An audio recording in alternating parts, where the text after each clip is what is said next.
circuses comes from an ancient Roman poet describing how the people are governed, not by excellence in public service, but by food and distractions, like a herd of livestock.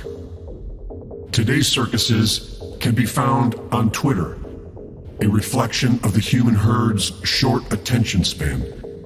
Meaningless distractions to keep everyone calm while their food supply is being destroyed. While fools joke about Biden doing a horrible job, his administration is doing such an efficient job of destroying America that anyone running in 2024, if there is an election, will have to run on the Build Back Better platform. Starvation has been used as a weapon of destruction for years. In just a 2-year period, Stalin's government over 3 million people in Ukraine by simply pulling the strings of bureaucracy, sanctions. The Ethiopian counterinsurgency burned crops and food stores, airlift food markets, and restricted trade. They then began a resettlement plan that leased 80,000 people with further starvation. The US State Department over 500,000 women and children in Iraq with starvation by sanctions. And this is exactly what is happening in America today. The Biden administration sanctions against Russia are only succeeding at more innocent people all over the world by dramatically cutting down the worldwide food supply. There is already a significant wheat, fuel, and fertilizer shortage, which is obviously going to affect everything else, starting with fresh produce and livestock.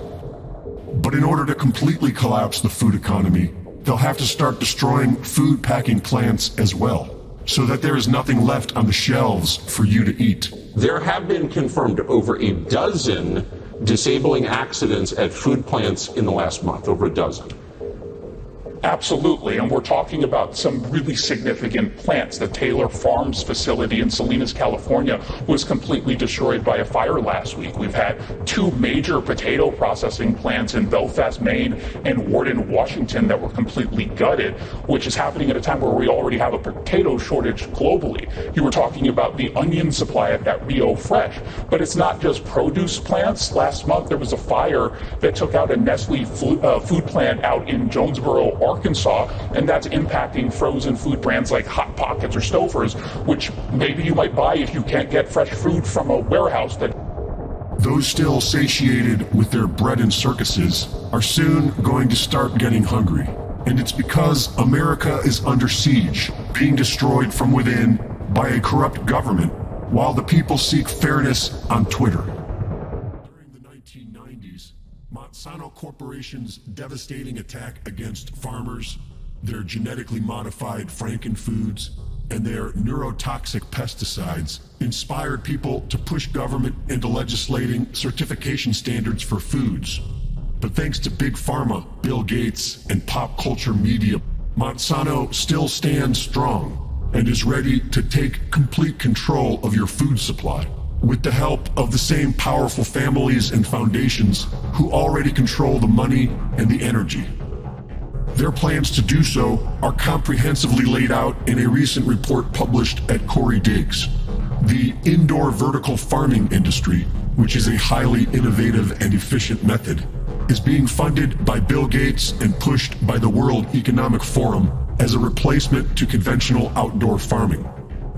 AeroFarms is the industry leader in vertical farming, and they also co-developed the first CRISPR gene-edited produce product and worked with the NIH to produce proteins. AeroFarms makes it clear that they are not conventional gardeners. They are all about synthetic food products, which is clearly the trend in this growing industry.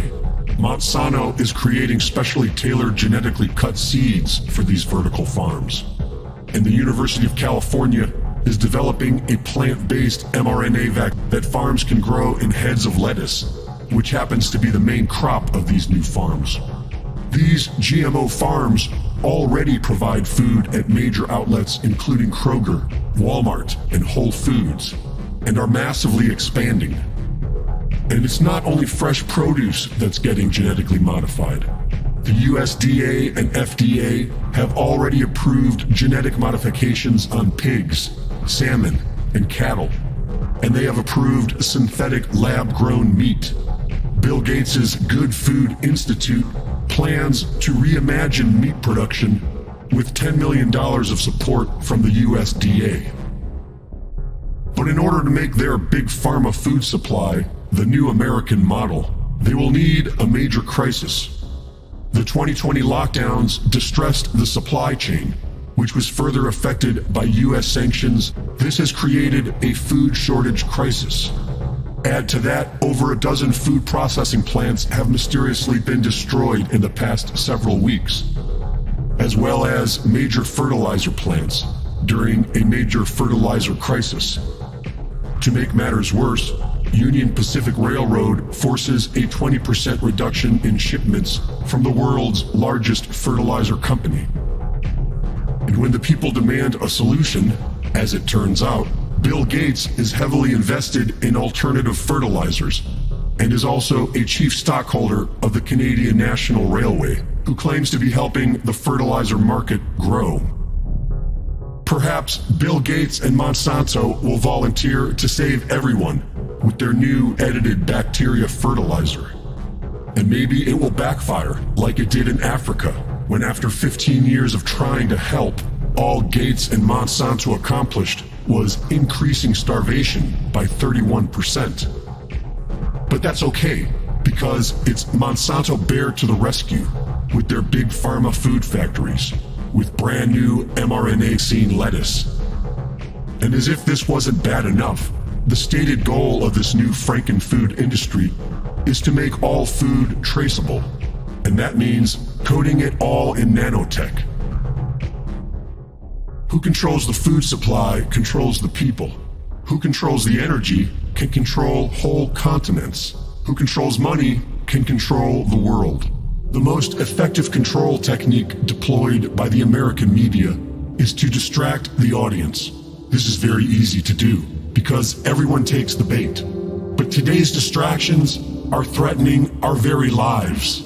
While people are busy discussing their opinions on he said, she said nonsense from Hollywood stars, and celebrating the fact that one of the billionaires who made hundreds of millions just bought Twitter, the banker's agenda continues to move forward unobstructed. The World Economic Forum has made their intentions clear. You will own nothing and like it. And the best way to accomplish this is through with occasional breaks for good behavior. Shanghai is now building cages around entire apartment buildings to keep people from escaping. An entire new method of government. America's version will be so much more cozy. World nations are beginning to adopt the carbon tax and cutting off the fuel supply, while announcing massive fuel shortages. In America, Gavin Newsom is leading the way by cutting off the water and power to Californians, after years of creating the problem by turning off production. While facing a massive fertilizer shortage, Bill Gates owns the majority of farmland and wants you to eat nothing but genetically modified synthetic food products. And he marches forward, and while we face an immediate shortage of fresh foods and staple items, over a dozen food processing plants have been destroyed in recent weeks. It may not be possible to see the entire picture from the level where we are at, but they are going to shut us down again. The very systems of government we believed were put in place to serve us by billionaires and banks while they maximize their own profits. That much is clear. And as far as the ones perpetrating this human liquidation, what they can clearly see is that we will obey.